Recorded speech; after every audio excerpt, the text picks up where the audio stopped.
welcome to the Be Mobile Show. It is Alicia and Ollie, and today we are talking about the brilliance of bones. So we're going to dive into what the function of bones are, and most importantly, how you can maintain healthy bones. Absolutely, Alicia. We have a lot of people in our online and in-person O55s community who are concerned about their bones. We've got people with osteopenia, osteoporosis, people who've had a fracture or they've had a loved one who's had a fracture and they want to boost their bone mineral density. So at the end of the session, we're going to be giving you some tips that you can incorporate in your exercise routine to improve your bone density or at least maintain it. Absolutely, absolutely. Okay, so let's kick things off. All right, so we're going to kick off with a quiz. So I've got two quiz questions.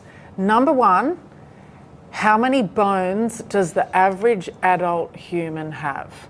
So pop your answer into the comments and write adult, and how many bones do you think we have as adults? And the second question is, how many bones are most people born with? So pop birth and how many bones you think we are born with. And we will get to answer those questions after we've covered our first section.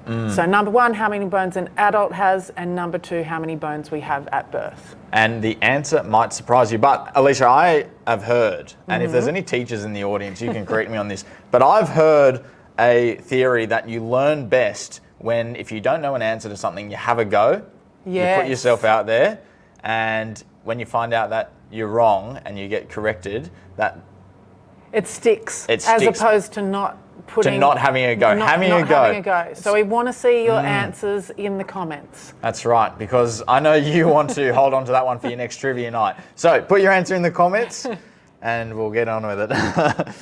All right. So we are going to show you this beautiful picture of Skeletor. And you can see all the bones there in the body. Now you might think, as I did, I think, before I started studying physiotherapy, that the bones are just like scaffolding in a building. They just hold us up. They maybe allow us to move, and they very now and then they cause us some substantial pain when we fracture a bone. Yes. But Alicia, that is not the case. Bones are a much more complex part of the human organism. Yeah, that's really true, and it's quite surprising. So as you can see in this picture, the bones do provide a framework for all of our soft tissues, so our muscles and organs, but they do much more than that. So let's have a look at what else the skeletal system does. First of all, bones provide protection. So, we have our chest wall, we've got our skull, we've got our spinal column, and they protect very important things like our brain, our spinal cord, and all of the organs that we have within our torso.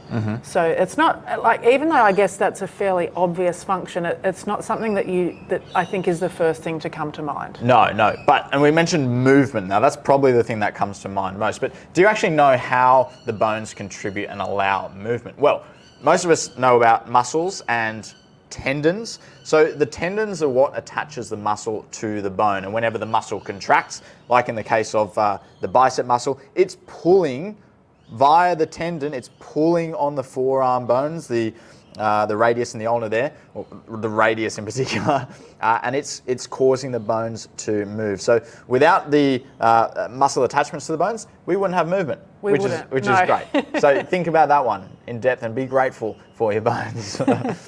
Now, you go. Well, I was just going to say, the other thing that is often not thought about is, where does our blood come from? Yeah. Well, you can thank your bones as well for that, ladies and gentlemen, because our bone marrow, that's where a lot of our blood cells are created. In fact, I think it's all our blood cells. I think white blood cells, red blood cells, platelets, that, as you say, Ollie, they all originate from our bone marrow. Pretty remarkable, isn't it? Fascinating. What bones do.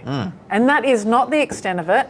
They store minerals, so particularly calcium and phosphorus, and they're also involved in hormone regulation. So bones release hormones that act on the kidneys and influence blood sugar regulation and also fat deposition.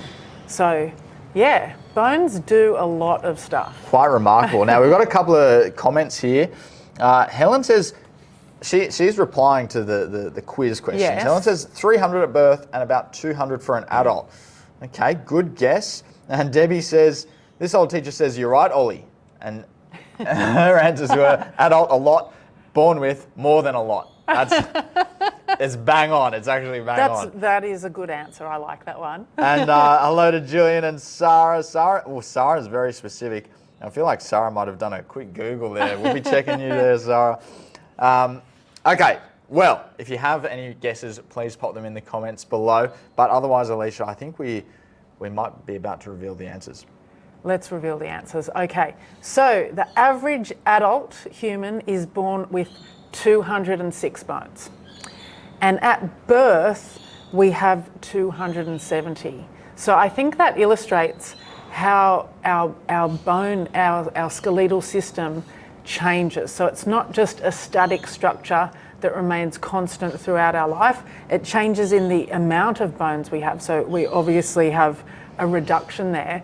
But the other thing is that our bone tissue is constantly remodeling itself. And that's what we're going to get more into next when we're talking about how to have healthy bones. So if you missed that, the answer to the quiz questions, if you're an adult, you have about 206 bones. When you're born, you had around 270 bones. So we get much less bones as we fully develop. Okay, so we have a bonus trivia question now. What is the only floating bone in the body?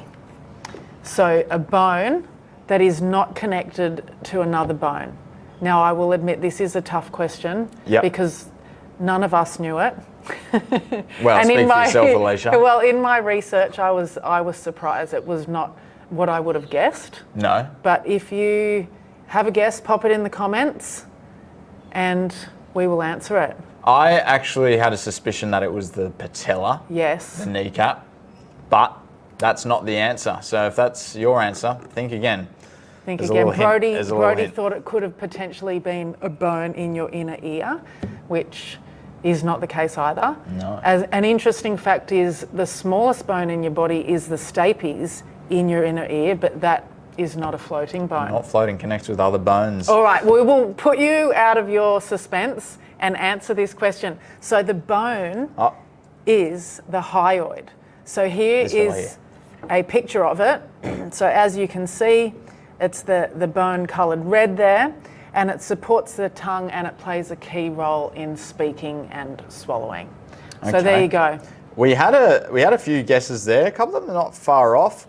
Jean thought it was the bottom rib there, Carmel on the ribs. Sharon. You're right, that is a bit misleading because it is called a floating rib. Yeah, Sharon says, do we have a floating rib? We do. We do, but it is not truly floating. Because it's connected to the spine, of course, as well. Yeah.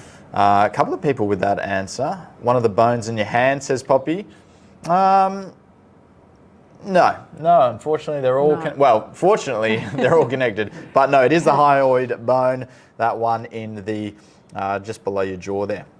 Okay, well, let's get into some practical tips. We love practical exercise tips here at Be Mobile. What are some ways that you can improve your bone density? Well, we've got 3 key things for you to think about. Alicia, you can take us off with number 1. So number 1 is strength training, which I am sure a lot of you, if you've been following our content for a while, you know that. And the way that works, I'm going to get Brody to post a video in a YouTube video in the comments about strength training and how that can improve bone mineral density. But the way that the mechanism of improving your bone strength with strength training is, Ollie was talking about earlier how muscles pull on bones to generate movement. So when we're doing strength training, that's what's happening. And that pulling, as the muscle contracts and it pulls on the tendon which is attached to the bone, that pulling acts to strengthen the bone. So it's a stress on the bone and then the bone adapts by getting stronger. That's right. And the research would seem to indicate that higher intensity resistance training or strength training is more beneficial than something like a light resistance training program, as far as the research goes at the moment, because you're getting that really hard contractions from the muscle and the muscles are putting a lot of force and stress on the bone, which is going to cause that stimulus, which causes the bone to adapt and get stronger. Which is why we include exercises that target those key areas of the body that we think about when it comes to fractures, Alicia, like the spine, like the hips. So we're doing squats, we're doing deadlifts, we're doing big movements that cause a lot of force to be exerted on the bones, and hopefully that's what's going to result in increases in bone density. Now, definitely. Another exercise tip for you.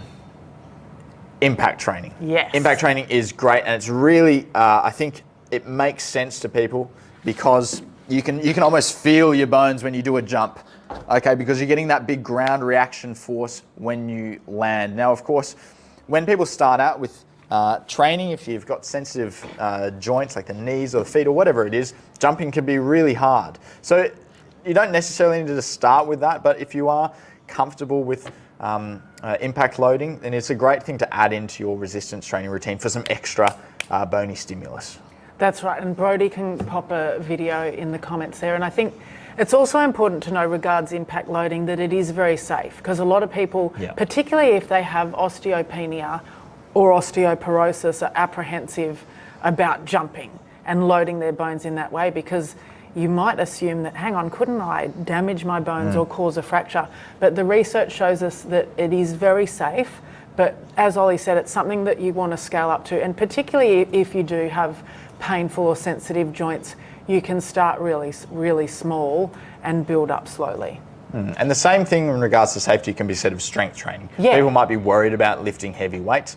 For example, people a lot of the time are hesitant about doing exercises like the deadlift, where you're bending over to pick something up, because they're worried about hurting their back or hurting the bones in their back. Once again, as long as you build up slowly over time, it's very safe. Your body is resilient and can handle this loading. Okay. Definitely. Okay, so number 3 in terms of tips for healthy bones is ensuring adequate calcium intake.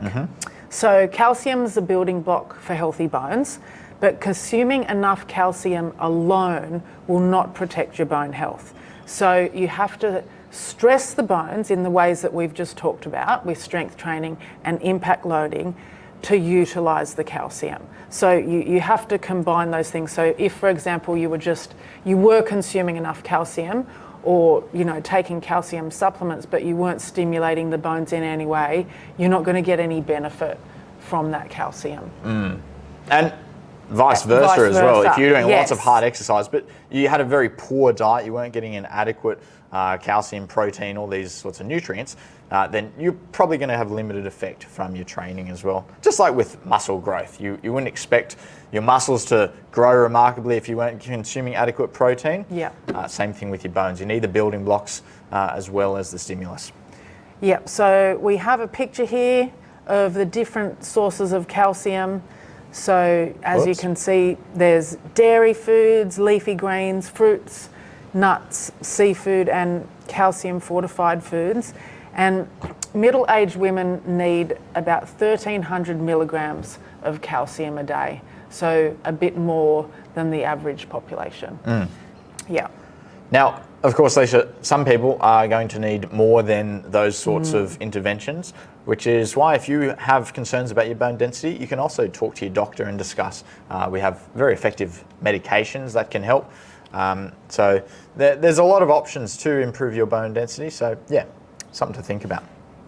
Yeah, so to sum up, strength training, impact loading, and sufficient calcium intake are 3 things that you can do to maximise your bone health. Beautiful. We got a little comment here from Wisconsin. It's a long way from us over in the States. Great info on your YouTube. Thank you for checking out the videos. Plenty on there. If you just do a quick search on our channel, I'm sure you'll see something that helps you out. But welcome from America. Hello. Okay, now this one is for our members. We have a very exciting membership challenge running at the moment, and it is spring into September. I was just saying this morning, Alicia, weather's warm. It's a beautiful, the longer days here in the Southern Hemisphere. They feel longer, don't they? Yeah. And it's a perfect time to get moving. So we're doing this 12-day spring into September challenge. If you're one of our members, make sure you're ticking off your exercises that you've got in your calendar there, and that runs until Friday, the 13th of September, so keep it up. Yeah, so a 12-day challenge, and it's been really exciting to see all the people in the Facebook group getting really involved in it, and people are jumping into workouts, and it really has seemed to kickstart a lot of people's exercise routine. Definitely. Yeah. Now, if you have just joined us on your 8-week Fit and Strong program, you don't need to worry about the Spring into September challenge. You just focus on what you're doing in your 8-week program and focus on that for now. You know, you can always join in on these later after you've finished your initial program. Yes. Okay, so we have a question. So this is our Q&A section, and just remembering that, you know, we give general advice here. We can't do an assessment, so we're just giving general, not specific advice.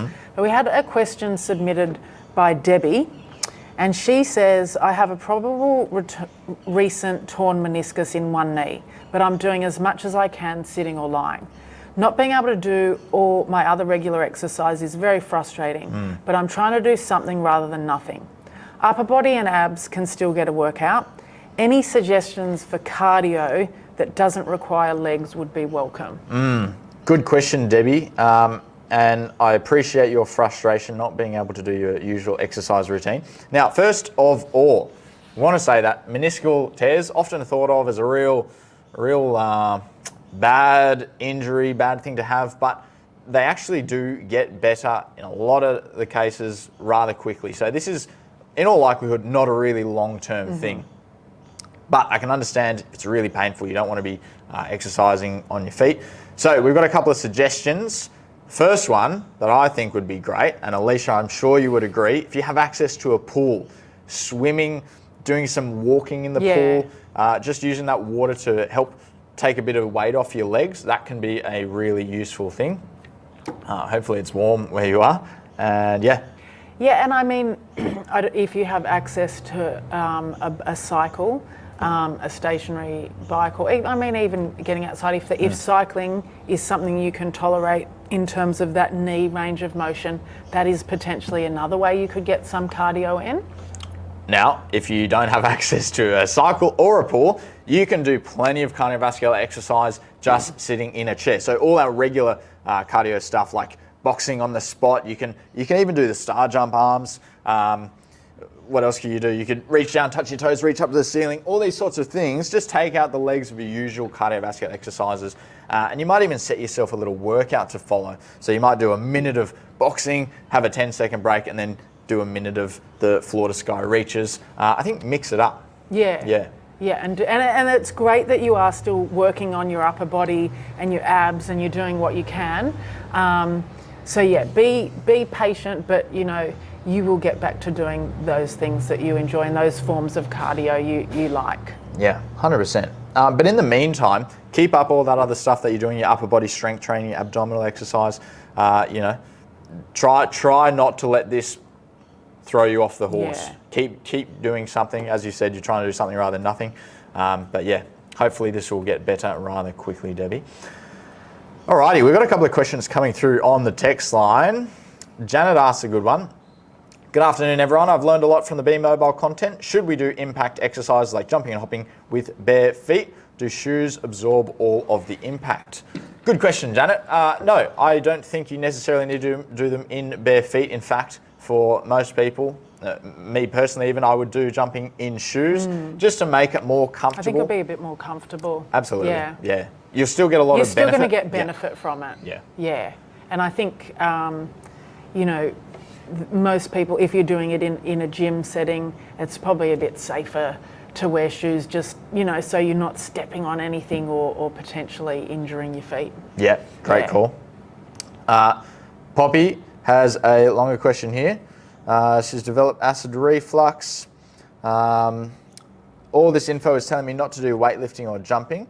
And when I said And when I did do my B Mobile workout a few times, I did feel a lot worse. I have osteoporosis, so I know how important it is to do these things. Seems like exercises like the deadlift are particularly affecting me. No, it's not your topic this week, but wondered if you talk about this any. Yeah, that is an interesting one. That change in position is making the reflux worse. Yeah. That's one we'll get back to you on, Poppy. That might be something that we can touch on in a future piece of content. Okay. What does Julian here say? One suggestion, exercise on an empty tummy, perhaps. Yeah, that is a good suggestion. Any other questions there, Brody? No other questions. We've got a couple of comments. Palmer says, when I hurt my knee 5 years ago, I found that the exercise bike was very good. Yeah, the bike is good, just meaning it's a little bit less impact than something like walking or jogging. So that's a good one. Beautiful. All right. Well, thank you so much for joining us for this edition of the Be Mobile Show. If you remember, keep up your Spring into September challenge, and otherwise keep up your exercise habits. Check out the videos on our YouTube. If you haven't already, make sure you subscribe to our channel. We've got a lot more good YouTube content coming out, and we can't wait to see you there. See you soon. See you later.